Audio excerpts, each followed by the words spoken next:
Welcome back to another deep dive.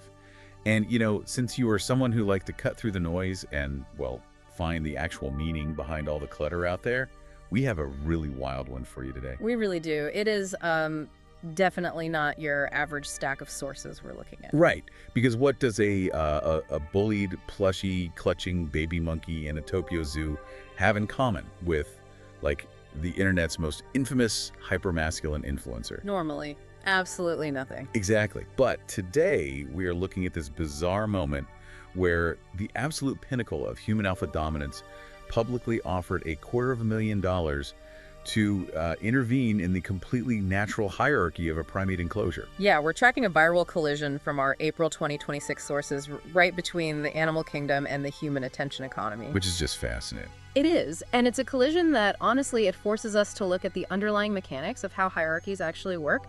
So we're going to explore the strict, despotic, biological rules of macaque societies, and then contrast that with, well, human attempts to engineer our own dominate or be dominated environments online. Let's start with the monkey, because Right. he has basically become, the internet's adopted child at this point. Yeah, everybody knows Punch. Right, Punch. The sources describe him as a Japanese macaque. He was born in July 2025 at the Ichikawa City Zoo, and his life started with an immediate, just severe disadvantage. Yeah, his mother abandoned him at birth. Which is terrible. It is, and for highly social primates like macaques, maternal abandonment is essentially a death sentence in the wild. A macaque troop is not a democracy. Right. It is a really rigid caste system. Your rank, your safety, your access to food, all of it is directly inherited from your mother. So without her protection, an infant has zero social standing. Zero. Yeah. To save his life, the zoo staff had to hand raise him. And to provide the tactile comfort that a baby primate requires for, basic neurological development, they gave him a surrogate.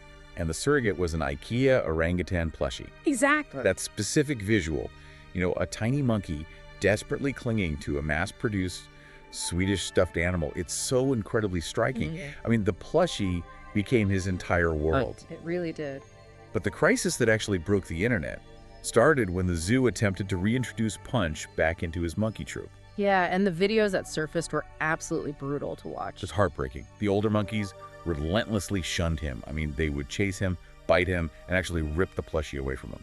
And Punch's reaction was really what captivated millions of viewers. He exhibited zero aggression in return. Nothing at all. Right, when the hierarchy attacked him, he would drop to the ground, frantically clutch his stuffed orangutan, or, sprint across the enclosure to cling to the legs of his primary zookeeper, Chicano. He was just displaying raw, unfiltered vulnerability.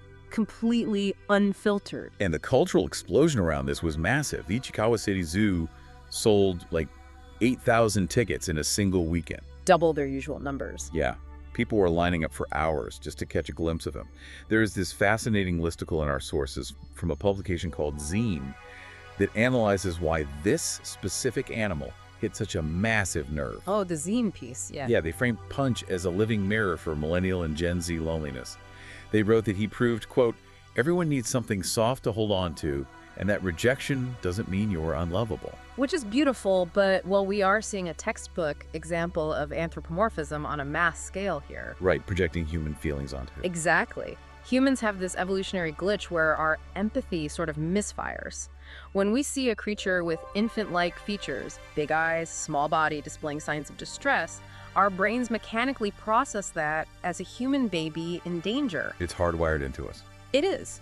We immediately project complex human emotions and our own modern concepts of social fairness onto an animal that, frankly, operates on pure biological instinct. Which makes total sense when you think about how relatable his coping mechanism is. We all have our own version of that IKEA plushie, right? Oh, absolutely. Doom scrolling is our plushie. When the human social hierarchy rejects us, when we feel isolated or a career move fails or a relationship falls apart, we retreat. We look for comfort. Yeah, we grab our phones because the algorithmic feed provides this predictable artificial environment that we can control. Just like an inanimate toy, we cling to digital comfort when the real world feels too aggressive. That's a great analogy. And that intense human projection inevitably sparked a really fierce debate over what should actually happen to Punch. Right. Because while millions were weeping over the TikTok edits, animal rights organizations mobilized. Jason Baker, the Asia president for PETA, launched a massive campaign arguing that the public was fundamentally misunderstanding the situation. What was his angle? He stated that Punch's viral fame was not a cute story of an underdog, but an active documentation of trauma. Okay, yeah. He compared it to the viral explosion around Mudang, right? Yeah. The pygmy hippo from Thailand. Exactly. PETA's stance is that zoos are just places of confinement exploiting animal suffering for ticket sales. So they demanded that Punch be permanently removed from the troupe and placed in an open sanctuary so he could escape the bullying. To build healthy bonds in a natural setting. That was their argument, yeah. Wait, but, I mean, isn't PETA missing the entire point of what a monkey actually is? Like, if we pull him out of his troop because we don't like watching him get bullied and put him in some soft, protected sanctuary, aren't we just turning him into a permanent human pet? That's a really valid question. You have to learn how to survive as a macaque, doesn't he? And that is the exact biological reality that wildlife observers and ethologists brought up to counter PETA's narrative in the sources. Oh, they did? Yeah. Macaque societies are fundamentally despotic. They do not operate on human concepts of equality or justice. Right. There is no fairness. Zero. The bullying, as horrifying as it looks to a human observer, is a mandatory biological classroom. Punch has to learn the mechanics of submission. The mechanics of submission. He has to learn specific vocalizations, postures, and, grooming behaviors that signal deference to higher-ranking monkeys. So the older monkeys aren't just being cruel. They're actively enforcing the rules of the troop. Precisely. If Punch doesn't learn how to navigate that aggression and figure out his exact rank at the bottom of the ladder, he will never be integrated. Never. Right. Removing him would deny him the ability to ever function as a real primate. And the data from the zoo shows that this harsh integration process actually works. Wait, really? It worked? Yeah. By early March 2026, the updates showed a massive behavioral shift. Punch was seen being hugged and groomed by adult macaques. He was learning the social language. Oh, wow. Which is, that's a terrifying thought, that surviving a brutal hierarchy requires stripping away your softness and accepting your place at the bottom until you can climb up. It is harsh, but it's nature. But what is really unsettling about our sources today is that we don't just see this biological reality in zoo enclosures. We are seeing millions of humans actively trying to engineer this exact same dominate or be dominated environment online. The parallels are striking. They really are. The obsession with rigid social rankings, the concept of dividing the world into alphas and betas, the idea that any display of vulnerability is a fatal flaw. This is the foundational architecture of the human manosphere. The manosphere, yeah. And if we look at the data surrounding its most prominent figure, Andrew Tate, the scale of this ideology is just staggering.